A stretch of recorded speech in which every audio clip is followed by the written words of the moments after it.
대출이 안 됩니다. 단 한마디였습니다. 그 말 한마디에 서울에서 집을 사려던 한 사람의 계획이 무너졌습니다. 집값이 오른 것도 아니었습니다. 집이 사라진 것도 아니었습니다. 어제까지 살 수 있다고 믿었던 집이 하룻밤 사이 손이 닿지 않는 집이 된 겁니다. 자기 돈에 주택담보대출을 더해 잔금을 치를 계획이었는데 은행에서 받을 수 있는 대출 한도가 예상보다 크게 줄어든 겁니다. 그런데 더 이상한 일이 이어졌습니다. 같은 날 같은 대출 규제를 받았는데도 누군가는 계약을 포기했고 누군가는 아무 일도 없었다는 듯 집을 샀습니다. 같은 규제인데 왜 결과는 이렇게 달라진 걸까요? 대출이 꼭 필요했던 사람에게는 높은 벽이 생겼지만 자기 자금을 더 마련할 수 있었던 사람에게는 이야기가 달랐습니다. 그런데 여기서 끝이 아니었습니다. 대출문은 더 좁아졌는데 얼마 지나지 않아 정부는 다른 한쪽으로는 수십조 원 규모의 자금을 공급하겠다고 발표합니다. 집을 사는 돈은 막으면서 왜 집을 짓는 돈은 푼 걸까요? 서로 모순된 정책처럼 보이지만 사실 그 안에는 많은 사람들이 놓치고 있는 돈의 흐름이 숨어 있습니다. 오늘은 집값 이야기가 아닙니다. 집값보다 먼저 움직이는 것이 있습니다. 바로 돈입니다. 그 돈은 같은 방향으로 흐르지 않았습니다. 같은 부동산 시장인데 누구에게는 문을 닫고 누구에게는 새로운 길을 열어준 돈. 지금부터 그 돈이 어디에서 막히고 어디로 흘러갔는지 함께 따라가 보겠습니다. 이상했던 건 집값이 아니었습니다. 11억 원짜리 아파트는 어제도 11억 원이었고 오늘도 여전히 11억 원이었습니다. 가격표는 그대로였습니다. 그런데 어떤 사람에게는 그 집이 갑자기 닿지 않는 집이 됐습니다. 도대체 무엇이 달라진 걸까요?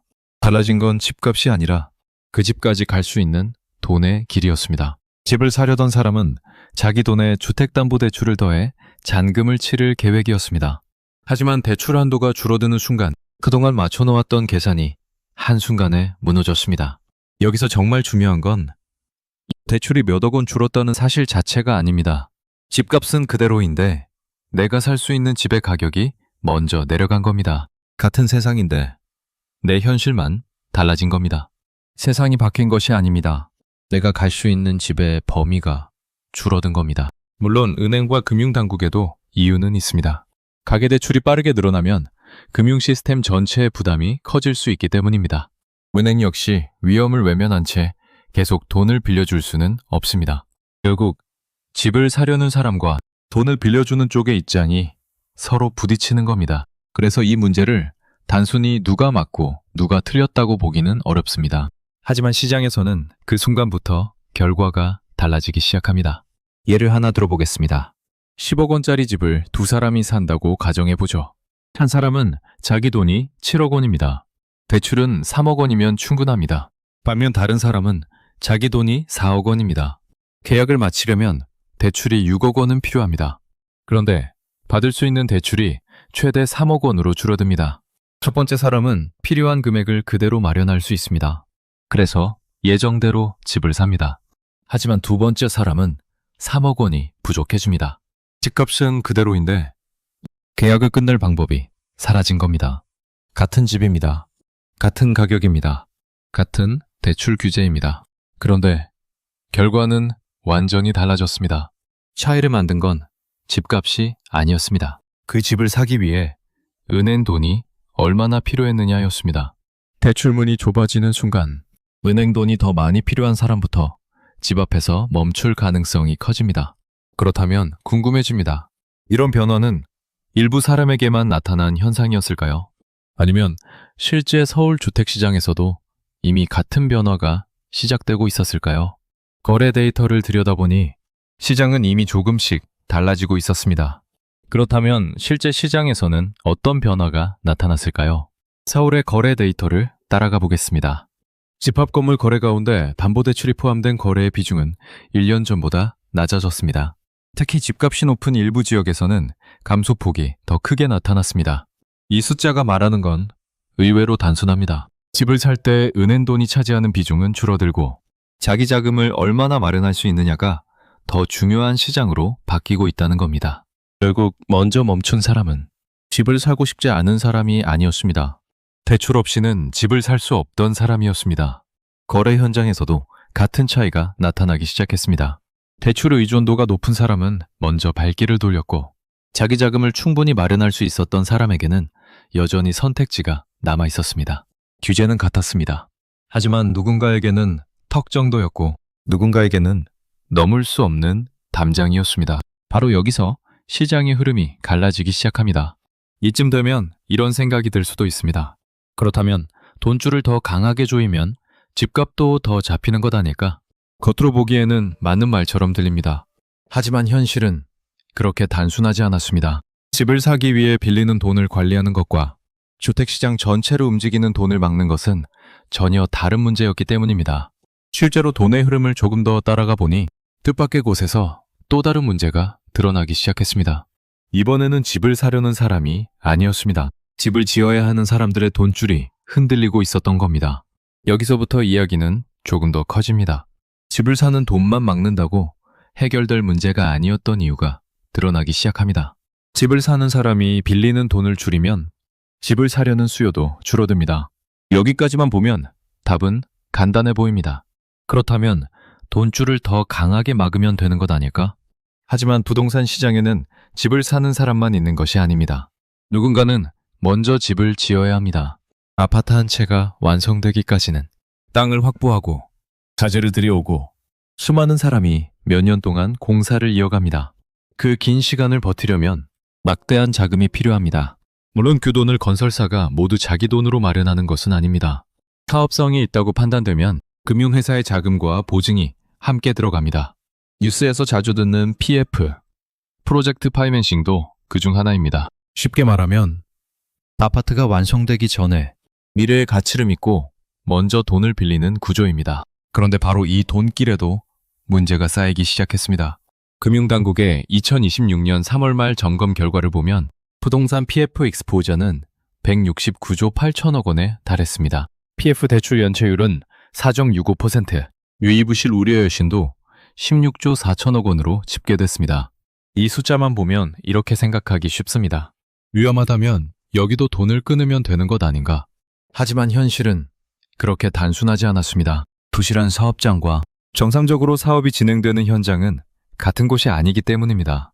실제로 같은 기간 신규 PF 취급액은 16조 8천억 원으로 전년 같은 기간보다 50% 늘었습니다. 한쪽에서는 위험한 사업을 정리하고 다른 한쪽에서는 새로운 사업에 자금이 들어간 겁니다. 같은 PF 시장 안에서도 빠져야 할 돈과 들어가야 할 돈이 이미 갈라지고 있었던 겁니다. 결국 문제는 돈을 막느냐, 푸느냐가 아니었습니다. 어디를 막고 어디에 돈을 흘려보낼 것인가가 핵심이었습니다. 그런데 여기서 더 흥미로운 장면이 등장합니다. 집을 사는 돈의 문은 더 좁아졌습니다. 반대로 집을 짓는 돈의 문은 더 크게 열리기 시작했습니다. 그리고 그 규모가 8월 13일 구체적인 숫자로 공개됩니다. 8월 13일 정부가 발표한 주택 공급 확대 방안에는 많은 사람들의 시선을 끈 숫자가 하나 있었습니다. 47조 8천억 원. 주택 건설 관련 정책금융 지원 규모를 기존 26조 3천억 원에서 최소 47조 8천억 원까지 확대하겠다고 발표한 겁니다. 20조 원이 넘는 자금이 추가로 공급되는 셈입니다. 2026 8접삼. 이 숫자를 본 순간 많은 사람들이 같은 생각을 했습니다. 아니, 돈을 막는다더니 왜 이번에는 47조 원이나 푸는 거지? 앞에서는 대출을 더 어렵게 만들더니 이번에는 수십조 원을 풀겠다고 합니다. 처음 대출이 막혔던 매수자의 입장에서 보면 쉽게 이해되지 않는 이야기입니다. 몇억 원의 주택담보대출은 어려워졌는데 왜 건설과 공급에는 수십조 원을 지원하는 걸까요? 겉으로만 보면 서로 모순된 정책처럼 보입니다. 앞에서는 브레이크를 밟고 뒤에서는 다시 엑셀을 밟는 것처럼 보입니다. 하지만 돈의 목적지를 따라가 보면 이야기가 달라집니다. 앞에서 살펴본 돈은 집을 사려는 사람의 구매력과 연결된 자금이었습니다. 반면 이번 정책금융은 주택을 공급하고 건설 사업이 멈추지 않도록 뒷받침하는 자금입니다. 하나는 이미 있는 집을 사기 위한 돈이고 다른 하나는 앞으로 필요한 집을 짓기 위한 돈입니다. 둘 다 부동산으로 향하는 돈인 것은 맞습니다. 하지만 역할은 전혀 같지 않습니다. 그래서 정부는 사는 돈에는 브레이크를 걸고 짓는 돈에는 다시 속도를 붙였습니다. 사는 돈의 문은 닫았습니다. 짓는 돈의 문은 47조 8천억 원까지 키웠습니다. 겉으로는 같은 부동산 자금처럼 보였지만 실제로는 막아야 할 돈과 살려야 할 돈을 구분한 것입니다. 여기까지 보면 부동산으로 향하는 돈은 두 갈래처럼 보입니다. 하지만 아직 하나가 더 남아 있습니다. 집을 짓는 사람도 아닙니다. 충분한 자기 자금을 가진 사람도 아닙니다. 집은 꼭 필요하지만 내 힘만으로는 부족한 사람들, 바로 실수요자입니다. 여기서부터 부동산으로 향하는 돈은 두 갈래가 아니라 세 갈래의 길로 나뉘기 시작합니다. 그리고 이 세 갈래를 함께 봐야 앞에서 보였던 모든 장면이 하나로 이어집니다. 결국 정부는 돈을 없앤 것이 아니었습니다. 같은 돈이라도 어떤 돈은 멈추게 하고 어떤 돈은 더 흘려보냈습니다. 그렇다면 이제 진짜 중요한 질문이 남습니다. 그 돈은 결국 누구에게 흘러간 걸까요? 답은 생각보다 단순합니다. 부동산으로 향하는 돈은 하나가 아니었기 때문입니다. 지금부터는 돈을 하나의 강이라고 생각해 보겠습니다. 그런데 그 강은 어느 순간 세 갈래로 갈라집니다. 집을 사는 돈, 집을 짓는 돈, 실수요자를 위한 돈. 지금까지 헷갈렸던 이유도 바로 이 세 갈래를 하나로 생각했기 때문입니다. 첫 번째는 집을 사는 돈입니다. 은행에서 주택 구매자에게 나가는 주택담보대출이 여기에 해당합니다. 이 길이 좁아지면 가장 먼저 영향을 받는 사람은 대출 의존도가 높은 사람입니다. 처음에 등장했던 매수자가 바로 이 길 위에 있었습니다. 두 번째는 집을 짓는 돈입니다. PF와 각종 보증, 그리고 정책금융을 거쳐 건설 현장으로 흘러가는 자금입니다. 오늘 당장 기존 주택을 사는 돈은 아니지만 사업을 이어가고 앞으로의 주택 공급을 뒷받침하는 데 필요한 돈입니다. 그리고 마지막 세 번째는 실수요자를 위한 돈입니다. 청년과 신혼부부처럼 정책적으로 주거 지원이 필요한 사람들에게 공급되는 금융이 여기에 해당합니다. 세 갈래의 돈은 모두 집과 연결됩니다. 하지만 움직이는 방식도, 향하는 목적도, 영향을 받는 사람도 서로 다릅니다.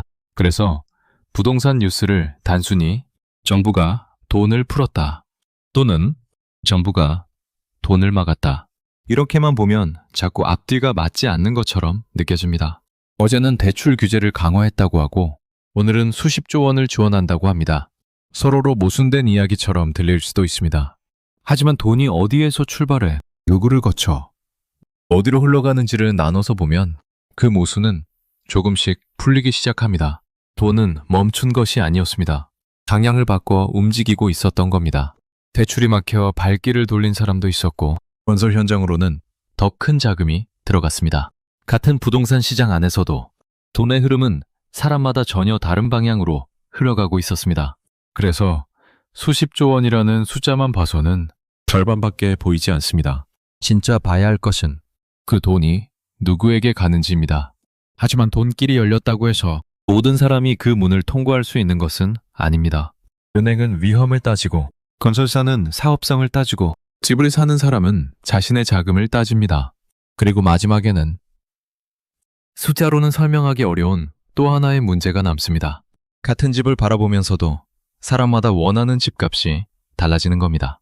바로 그 지점에서 부동산은 경제의 문제가 아니라 가족의 문제가 되기 시작합니다. 저녁 식탁을 한번 떠올려 보겠습니다. 아버지는 집값이 떨어질까 걱정합니다. 맞은편에 앉은 자녀는 집값이 더 오를까 걱정합니다. 같은 뉴스를 보고 같은 집을 이야기하는데 두 사람이 바라는 방향은 정반대입니다. 부모에게 집은 오랜 시간 모아온 자산입니다. 노후를 지탱하는 가장 큰 재산일 수도 있습니다. 반면 자녀에게 그 집은 언젠가 반드시 넘어야 할 가격표입니다. 부모는 자녀가 집을 사길 바랍니다.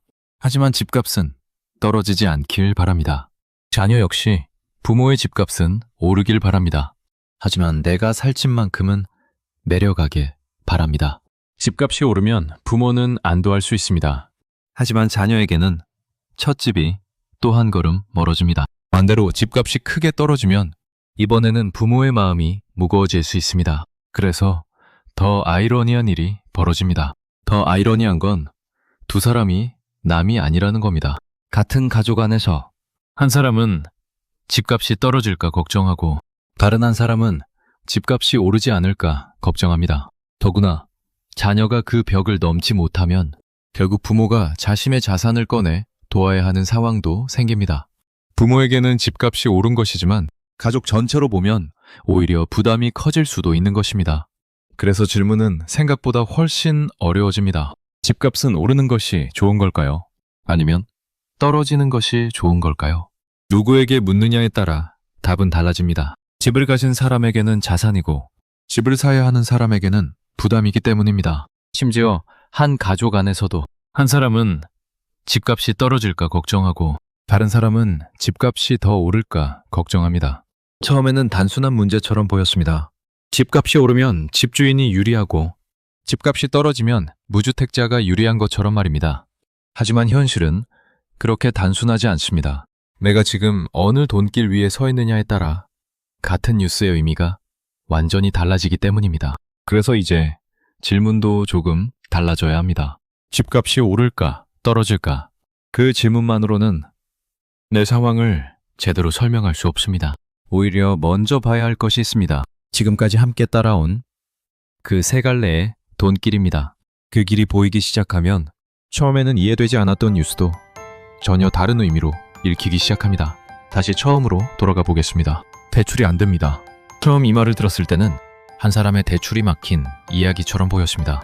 하지만 이제는 그 한마디 뒤에 숨어있던 돈의 흐름이 보입니다. 집을 사는 돈, 집을 짓는 돈, 그리고 실수요자를 돕는 돈, 모두 부동산과 연결돼 있지만 향하는 곳도, 목적도, 영향을 받는 사람도 서로 달랐습니다. 그래서 이제 중요한 질문은 정부가 돈을 풀었나 막았나 이것이 아닙니다. 대출 규제가 발표되면 누구에게 가는 돈이 막힌 걸까? 공급 대책이 발표되면 이번에는 어떤 돈길이 열린 걸까?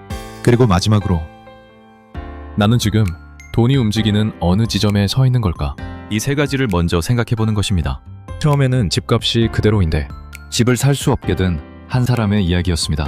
하지만 그 이유를 따라가다 보니 결국 우리가 봐야 했던 것은 집값이 아니라 돈의 흐름이었습니다. 앞으로도 집값은 오를 수도 있고 떨어질 수도 있습니다. 대출 규제는 또 바뀔 것이고 새로운 공급 대책도 계속 나올 겁니다. 그때마다 숫자만 보면 정책이 서로 모순되는 것처럼 느껴질 수도 있습니다. 하지만 이제는 한 가지만 먼저 보십시오. 지금 돈은 어느 문으로 들어가고 있는가? 그 질문 하나만으로도 같은 뉴스가 전혀 다르게 보이기 시작합니다. 집값은 결과입니다. 그보다 먼저 움직이는 것은 언제나 돈의 흐름입니다. 집은 벽돌로 지어집니다. 하지만 집값은 돈의 흐름이 만듭니다. 그래서 집값보다 먼저 돈길을 보십시오. 그 길이 보이는 순간 부동산 뉴스는 더 이상 복잡한 숫자가 아니라 우리 삶을 움직이는 이야기로 읽히기 시작할 것입니다.